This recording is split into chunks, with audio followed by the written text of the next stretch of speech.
Hey guys, sorry I'm running late today. I just finished dinner and yeah, busy day.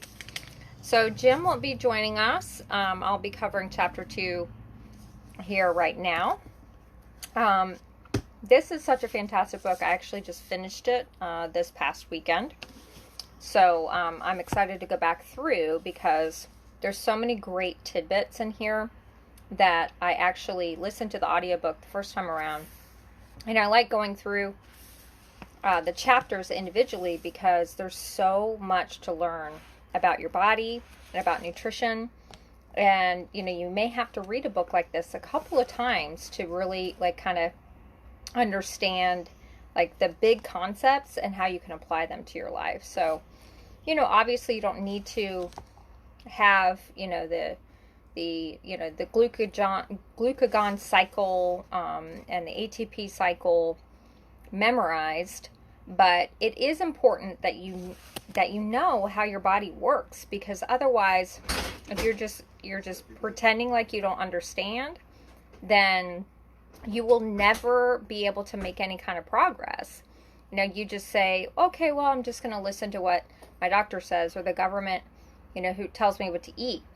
But if those things aren't working and you don't understand why they're not working, and you don't understand how your body works, then you're always going to be on this, endless cycle of trying the same things over and over again and getting the same results. So this is what made the huge difference for me in my life, was actually educating myself with books like this, podcasts and books, and I went to seminars, all to just educate myself on how my body works and how I could heal it with nutrition, with movement, with supplementation. So those are the core concepts. And that's, I chose this book because it kind of talks about all those things. It's not just about nutrition. It's about teaching you about how your body works, nutrition, of course, and then it also talks about, stress management and movement and sleep. So all of those things are important. It's not just, calories in, calories out. We talked about that in chapter 1. They debunked that in chapter 1. So hopefully you are joining us without continuing to hang on to that false belief. Because guess what? It is a false belief. And if you've ever struggled with your weight and cut back calories, then you know it's a false belief, because you probably put the weight right back on, or saw that the calories, the extreme calorie reduction stopped working after a time. Well, if you're just going by the rule of thermodynamics, which is what it follows, then it should work all the time. If you keep your calories cut, you should continue to lose weight. That's actually not what happens. It's not what happens to everyone. Everyone who does calorie reduction. It eventually stops working, because your body is not a closed system. It's not, a dollar bill that you say, I'm going to take 50% of this dollar bill every day and expect at the end I'm going to have 50 cents left. That's not the way your body works. And you can't tell me that if I eat 1,000 calories of broccoli and 1,000 calories of cupcakes, that the two people are going to have the same results. That's ridiculous, right? But if you firmly believe in the calories in, calories out thing, then you would agree with that fact. Oh yes, it doesn't matter what you eat, it just matters the calories. So now, we're not dumb. We understand that the quality of foods that you're eating, the kinds of things that you're eating, are equally as important as how much you eat, right? So hopefully you let that go. When you read chapter 1, if you still believed in it, hopefully you weren't even, a believer in that at that point. But we're going to move on to chapter 2. So chapter 2, we get a little, technical. And I'm going to, kind of pump the brakes a little bit and just break down, one section of this book that you need to understand. And what I love about this book is that he uses really great metaphorical language, so it makes it easier to understand. And so that's what I do with my clients. So what I do when I do education is I like to use metaphors, because nobody wants to talk about insulin and glucagon and epinephrine and HSL and adrenaline and LPL and HSL. who cares? Like, nobody, it just goes right over people's heads. People get like glossy eye syndrome and they forget. It's like, I'm not going to remember this. This isn't important to me. Why would I need to know any of this? But here's the thing. You have to understand your metabolism and the basics, right? So I love how he kind of sets this up as there are metabolic system, there's different mechanisms, and they all have a job, right? And then what happens is sometimes bad things happen and they can't do their job very well anymore or at all. Okay, so we need to figure out what they're supposed to be doing first, and then figure out what's getting in their way of doing their job, and then we can figure out how to fix it so those processes can work again. And the wonderful thing about it is they can work again. So hopefully this is the bottom line that you're getting out of this, is that your body will heal, that it may take a while, it's going to take consistency, and you're going to have to stick to it long term. This isn't just a 30-day diet and then I'm just going to lose all this weight and expect to keep it off. That never works, guys. And I'm sure a lot of you watching this right now have experienced that, right? I did too. Get off the roller coaster, the diet roller coaster, because they don't work. Because it does not teach you about how your metabolism works. Right? So you are getting informed by watching or reading this book and maybe even watching the videos. So he talks about how the metabolism works. So we talked about last week that we have different bank accounts for sugar, for energy, right, in our body.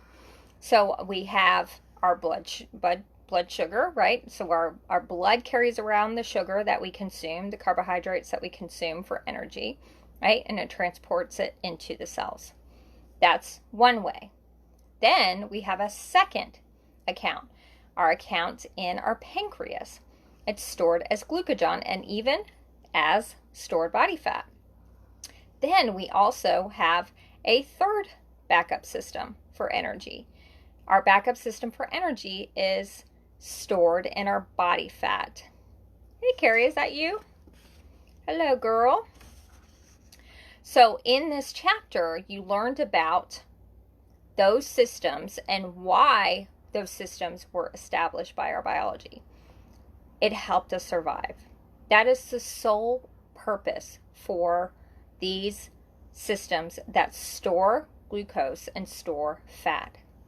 It helped our species survive. Because if you think about it, our species, our ancestors did not have Dunkin' Donuts on every corner, or Starbucks, or grocery stores. They didn't have food readily available throughout the year and day to day. They went usually long times without food. They went through times of famine. They went through times where food was scarce or food was very limited, depending on maybe they were a migrating a group, or it was winter and all they had was what was stored, that they salted and maybe stored in the caves, or maybe on occasion they could get kill an animal during the winter. But for most of the time they had very limited access to food. So our wonderful biology set up these systems to ensure that we always had food available. We do always have food available. It's just stored in our bodies. And the problem is our biology has forgotten how to tap into those systems. Because from day one, when we come out of the womb, we are basically provided, unless you were, you were born into a very different situation than, most Americans are born into. You were given food readily available pretty much anytime you asked for it. Whether it was when you were an infant and you cried and your mother or your caregiver fed you, or, a toddler, you're getting fed 3, 4, or 5 times a day, if not all day long, giving snacks. And this continues throughout our life. So our bodies forget biologically that we have these systems in place to tap into. They keep working, they keep storing fat, waiting for, those periods of famine and waiting for limited access to food to happen. Fortunately, for most people, I'd say unfortunately, but fortunately, because it it is fortunate that we live in a time where most of us are not in a situation where we don't know where the next meal is, right? That is very fortunate. But the problem is, the first world problem is, that very thing is killing most of us. And that very thing is the thing that has created this massive amount of chronic health disorders, obesity, cancer, heart disease, dementia, Alzheimer's, and cancers in our society, in our first world societies. And for the last 4 years, we, for the first time ever, are actually living less longer than the previous generation before. So our lives are now shortening because of this decades long issue with readily access to food, and not only just readily access to food, but questionable when it comes to, quote unquote, what is food? What are we consuming? Is it really food? The answer is, for most Americans, it's not. And our bodies are reacting accordingly because it's not recognizing these things that we are putting into our bodies as food, because they've been so chemically changed and processed that it's wreaking havoc on our systems. Our bodies are trying to process this stuff as food, but because it's not, it's causing all sorts of issues in our bodies. So I just wanted to cover just the basics, okay? So I'm just going to be very, very simple about what's happening in our body, right? So we have only 2 forms of energy. Our cells can run on 2 forms of energy. That's it. You know, so like if you have like a flashlight, right? A flashlight only takes C batteries. You can only run it on C batteries. Think of every cell in your body can only take 2 batteries. It can only take sugar, and it can only take ketones, which is a kind of a byproduct of fat. Now, yes, there are cells in your body that actually do require sugar. Mainly it's some of your brain cells. Everything else can operate on either or. All right, but you do have specific cells that absolutely do need sugar. Okay, we'll get back to that in a minute. All right, that's very plain and simple. Think of every cell in your body as a flashlight, and it needs to be powered, right? It can be powered in 2 ways. Ketones, which is a byproduct of fat, breaking down of fat, and sugar. And we have some cells in our body, some flashlights, that only can use sugar. Okay, so we'll stop there. All right, so how can I power my body? Well, sugar and fat. Okay, so if I eat sugar and fat, that I should power my body. Great. Okay, you're getting to those requirements. But here's the issue.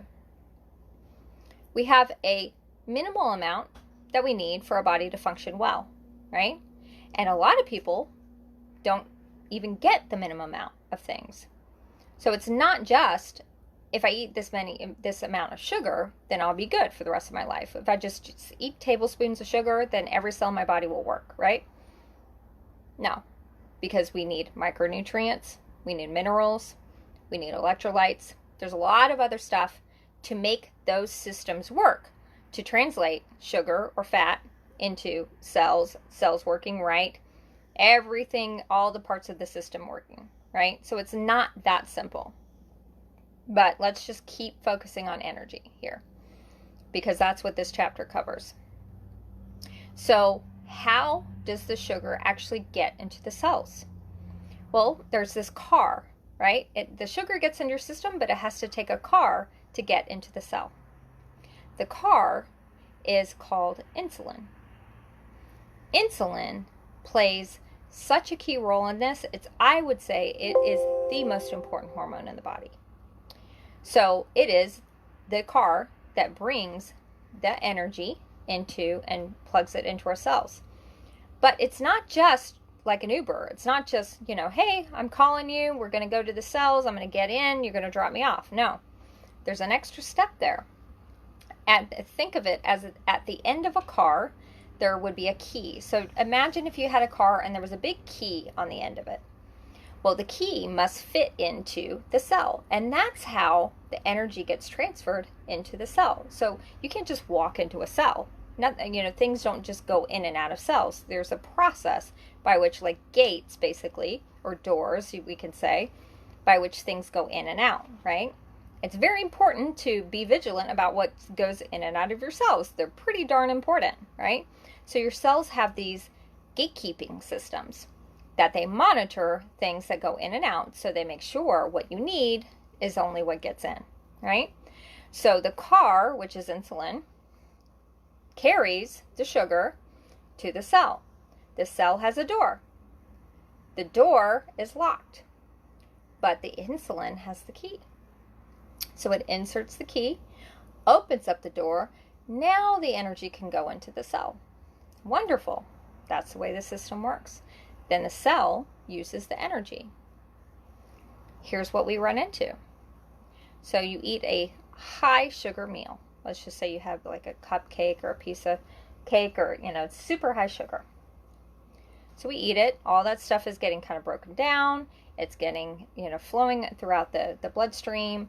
Your insulin is released. It's like Uber. It starts picking up, passengers, all this glucose, because we need to get it out of the bloodstream into the cells where they can be used as energy. So sugar cannot be used at all if it's just floating around the bloodstream. It actually could be very dangerous. So this is what's called diabetes, right? So it's just extra sugar floating around in your system that's not being used up. So insulin is very vigilant about watching for these, watching for the Uber calls, and then they hurry on out and they pick up all this sugar and they're like, okay, let's hurry, let's get it into the cells. So we get into, they all pack into the car, we get to the cells, we unlock the door. Oh, shoot. Sugar's already here. Because you just ate 30 minutes ago. So we haven't even used the energy that you just consumed 30 minutes ago. Or maybe you've been drinking soda all day and you've been constantly introducing sugar into your bloodstream. So now what? Well, the cells can't take any of the cells are like, no more here. We're full. We haven't even used what's in here yet. So the car pulls away. It's like, what the heck? Where am I going to go? So they try again. And all these cells are full. So now what? Well, we can't leave it in the bloodstream. This is dangerous. What do? We have to store it. We have to. Some of it leaks out through the urine system. So this is how they originally discovered diabetes. They would actually taste the urine of these patients who had these specific symptoms, and their urine tasted sugary because they had some spillover from such high sugar levels in their systems. Isn't that interesting? Because they had nowhere to put the sugar. So our body created this wonderful system to go ahead and store it. So off we go. We're driving the insulin Uber and we're taking it to the liver. So the liver is a great storage place for this. It releases it very quickly. So it's kind of our first backup. It's our checking account. Think of it. So that's what he talked about in the book. It's our checking account for sugar. So think of your checking account. Kind of you use your debit. It's quick and it's easy, right? Well, we take it to the liver and maybe there's some room there. So we just store it in there. Some of it gets converted to fat because it sits there too long and it's not ever used. So that's what happens with fatty liver. And we've seen highest levels of fatty liver disease ever in the history of our society because of this reason. Because we're not tapping into our checking accounts. We just keep eating more sugar. So we never get a chance to clear out our liver. We need to clear it out every once in a while. We need to empty that bank account. I know you're told not to empty your actual money bank account, so I'm not telling you to do that. But you need to empty your liver bank account of sugar. So what happens when it gets full? It's like, okay, well now the liver's full. We only have limited storage. Our liver's not that big. right? Well, now where do we go? Well, we have to go store it as fat.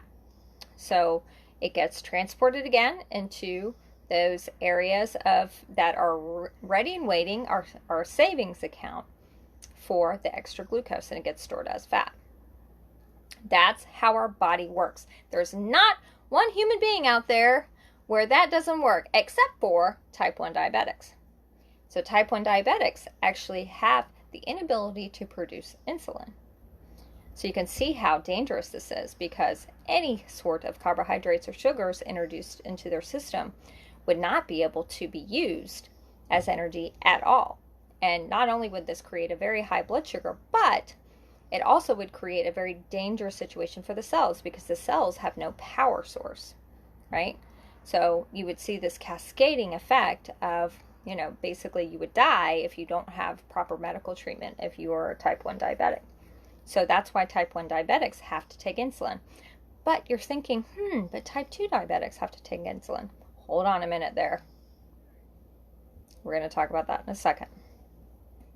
So, going back to our checking account, our savings account, the sugar. What about fat? Wait a minute, how do I tap into that body fat? Well, you have to clear out those two storages of sugar first, because your body will always prefer to burn sugar. Why? Because it takes less energy to do it. Our bodies are lazy. Just FYI, your bodies are lazy. It's all about preservation. So your body was designed to burn the least amount of energy possible to function, right? Because that is how we survived in the past. So it takes very little calories to break down a glucose molecule and to burn it and to get it through those systems and all that, right? Very little energy. It takes much more energy expenditure to break down amino acids and break down body fat. So your body is always going to prefer to do the least expensive, energetically way of doing things, because it's all about preserving energy, right? It wants to do the laziest thing possible. It's not because human beings are lazy. It was just because that is how our species survived in the past. It's just to conserve energy as much as possible. Because if we were high energy burners, then we were in danger of dying, because we would just run out of energy, right? So we had to have all these systems put in place by evolution to prompt our bodies to continue to preserve energy and store energy, right? How ingenious is that? I mean, it just blows your mind how just amazing our bodies are, and how they were designed by whatever to do these wonderful things to help us survive all these years. Unfortunately, it's kicking ourselves in the ass in modern day society, and it very well is the thing that is killing us. So, wonderful systems that worked really well, but now the same systems are killing us. So our evolution is kind of working in backwards now. But the key is we can fix it by understanding how our bodies work. So you're wanting to know, how do I burn that body fat? How do I stop that process of storing body fat? I want to get into that energy system I have stored on my body. I want to get rid of this body fat. Well, guess what? You have to burn through that sugar first. And remember that your body prefers to burn sugar. So you have to bypass all those systems. Basically, you have to trick your body into burning body fat. And there's a way to do it. There's a lot of different ways to do it. We'll talk about all those ways as we read these chapters. But it is so important for you to understand the way your body works. Okay? And yes, your body does need some sugar, but guess what? You have a sugar factory in your body. It's your liver. Your liver is literally a sugar factory. It makes sugar. You have no biological need, I say again, you have no biological need to consume sugar. None. And yes, you do have cells that require it. Your body, your liver, can turn your food and your body fat and your muscle protein, we don't want to do that, but yes, it can do that, into sugar. It is very good at its job, but it will only do it if it needs to do it. So this is how we tap into these systems and make our liver create that sugar instead of constantly consuming it. The only way you can ever do that is by reducing the amount of sugar that you eat.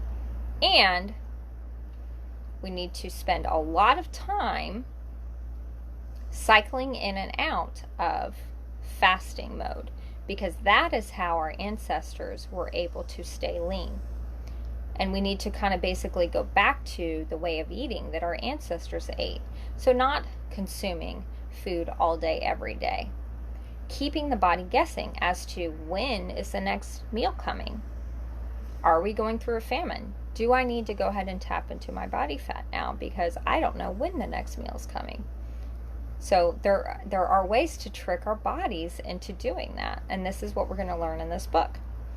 But hopefully you learned a lot. I mean, there's so much in just chapter 2. We could probably spend weeks talking about each page in this book. So he talks about the 3 Amigos of body fat growth. So I just wanted to tap into this last part of chapter 2. And there's so many other things that he goes into, but I've already been talking for 30 minutes now. So the 3 Amigos of body fat growth. He talks about how these how we kind of set up our systems to store body fat. Number 1 is inflammation. Inflammation can be a result of a lot of things, but chronic inflammation has been linked to heart disease, cancer, arthritis, cirrhosis, autoimmune, and obesity, and also the dementia, Alzheimer's, neurological disorders. So it's all about inflammation. Inflammation is basically the environment. So think of the petri dish that grows all of these chronic health diseases. So if you eat in a way and do things in your daily life that reduce your inflammation, then you can help combat and reduce your risk for these conditions. Microbiome. So your 70% of your entire immune system is located in your gut. The gut does not get enough attention ever from anyone. Your doctors probably never even ask you about your gut symptoms, and most likely you have had them in the past or currently are struggling with gut symptoms. It can be just bloating. On occasion, maybe you have constipation or diarrhea, or severe cramps or gas, acid reflux, issues with feeling like you're nauseous sometimes, or you have stomach aches, or things give you stomach aches. These are all indications that you have an unhealthy gut microbiome. And because your immune system is also attached to your body's inflammation response, these are kind of two of the same. So what you eat and what enters into your digestive system will trigger inflammation. Too much inflammation will damage your gut. So it sets off your entire microbiome health. And as you learned in chapter 1, your microbiome, your gut health, can literally determine if and how many calories and nutrients and minerals are actually absorbed by your body. So if that is bad, then all sorts of other systems are bad, including your mental health, because 90% of your serotonin is actually produced in your gut. Yeah. So, the other thing that he talks about is your liver. Didn't we just talk about how important the liver is? And that liver is your sugar factory.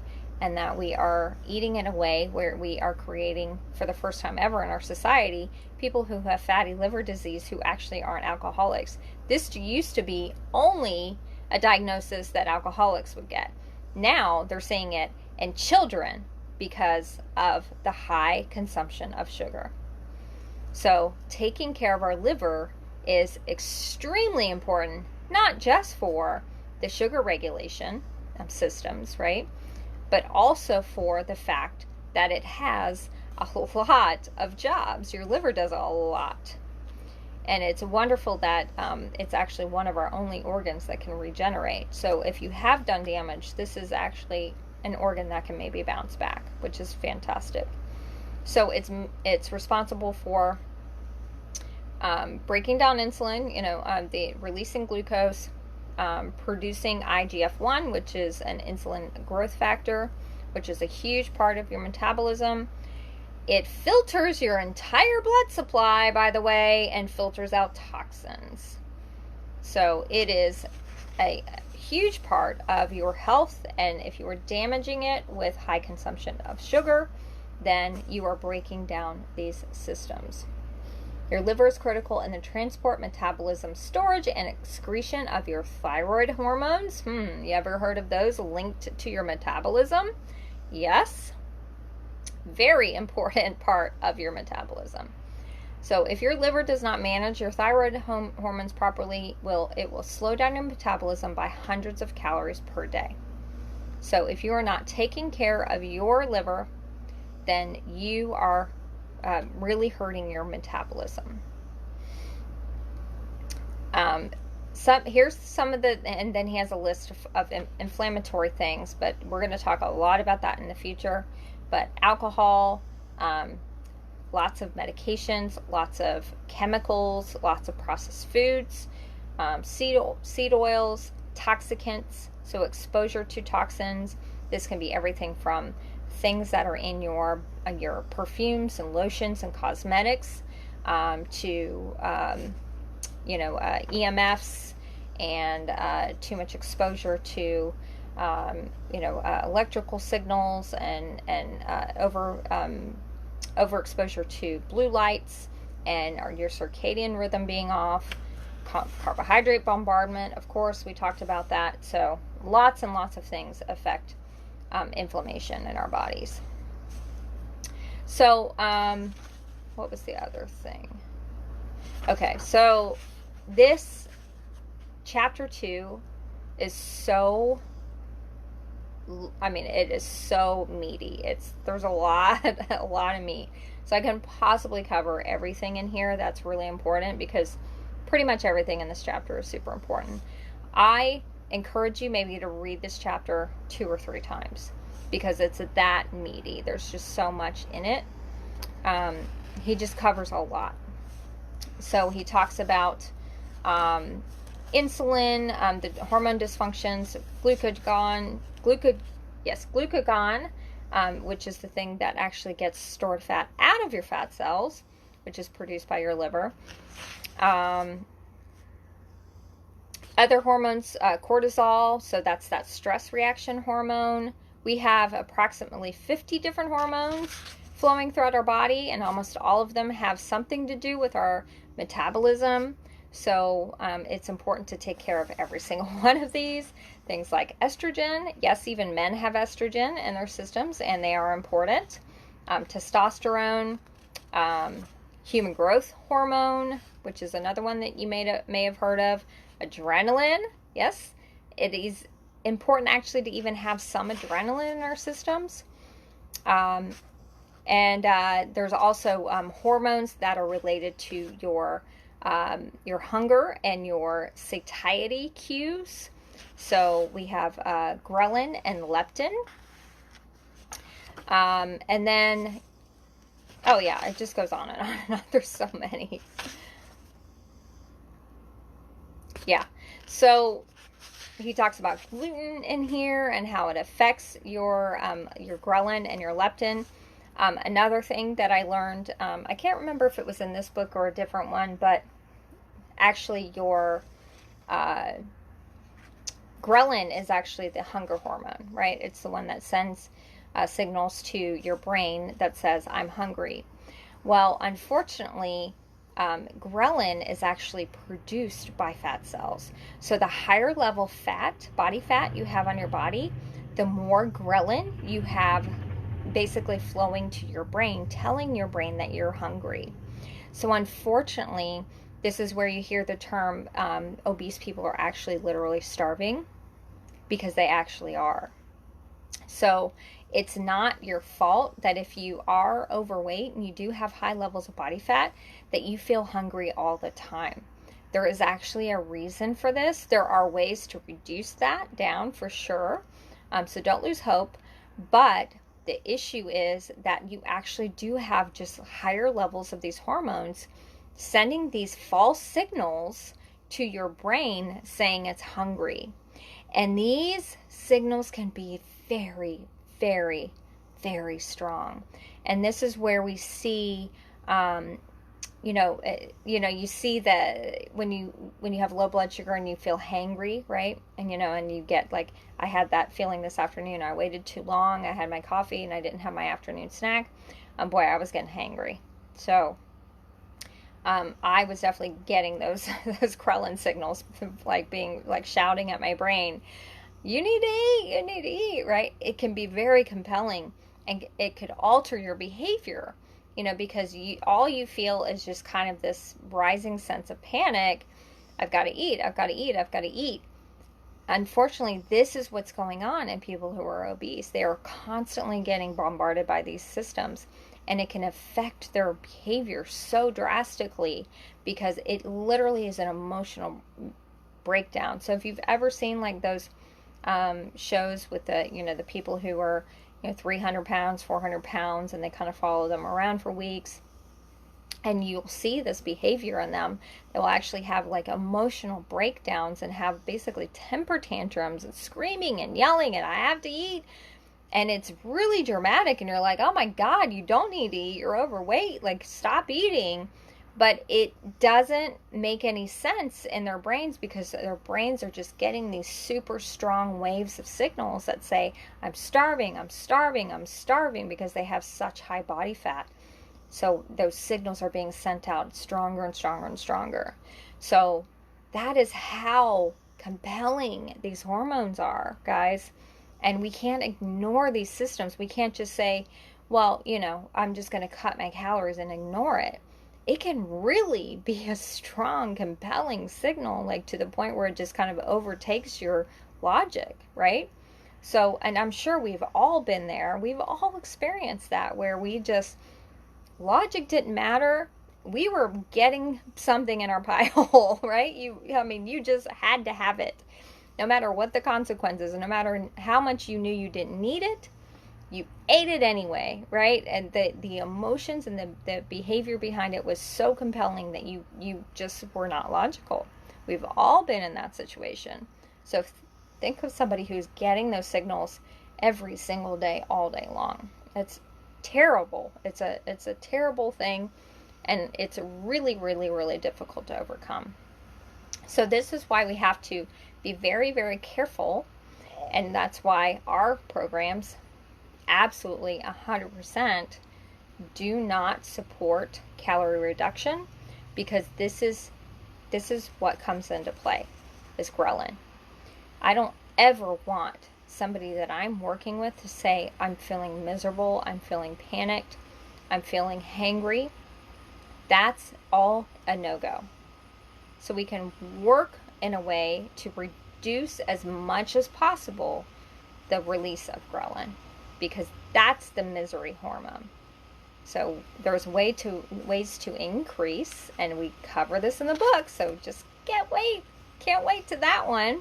You'll actually find out how to increase your leptin, so which is the hormone that tells you, I'm good, I don't need to eat, I'm not hungry. Increase that one, and decrease the hangry hormone, ghrelin. So hangry is ghrelin. Think of gremlin. right? Remember gremlins, and they were super hungry and they wanted to be fed, but you couldn't feed them after midnight? So that's how you're going to remember ghrelin, right? So ghrelin is that hangry, angry hormone that we're going to control, and there's a lot of ways we can control it. We can't get rid of it completely, but we can control a lot of it. So get ready for that. You're going to learn that in this book. So I think that is the last thing I wanted to hit. It would be so wonderful if you can just spend some time. If you kind of skimmed through it, great. It's the most, I promise, it's the most technical chapter in this book. I promise you.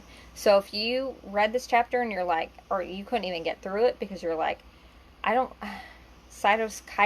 peptides, aminopectin, leptins, glucagon-like peptides, I don't want to know any of this stuff. Okay.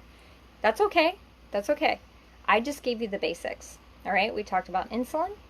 We talked about your glucose storage systems. Right. We talked about how your liver is a sugar factory. We talked about how insulin plays a role. It's the Uber. It takes the sugars. You have the storage. You have your checking account. You have your savings account. We talked about the ghrelin, right?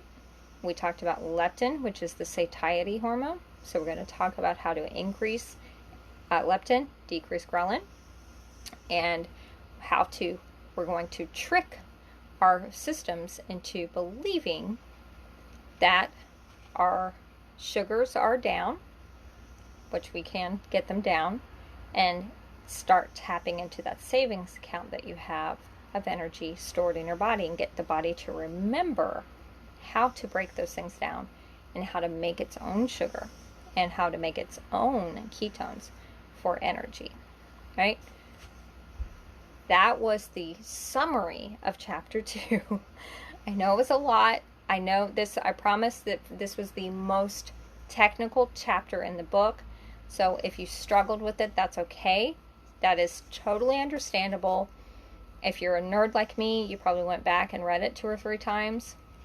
But I just told you what you need to know, okay?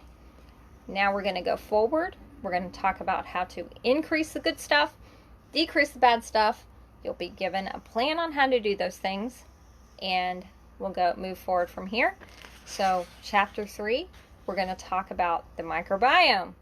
And what did I say? If you're not doing that, anything else we do, throw it out the window, right? That is the most important thing to start with. So don't start with, reducing my calories or what macros should I be eating. No, we're going to talk about microbiome next week because it is the most important thing. If you're not taking care of that first, anything else we do is you might as well just flush it out down the toilet because it will be worthless unless you have a healthy gut. So we're going to talk about how to heal the gut next week in chapter 3. So hopefully that was helpful. I know these coaching calls are a little longer than normal because we're getting into some kind of technical stuff. But if you have any questions, or please, if you're joining us for our book club and you learned something new from chapter 2, let us know what it was. Put it in the comments below. And we'd love to hear your feedback about what you think about the book, especially chapter 2. And we will see you next week for chapter 3.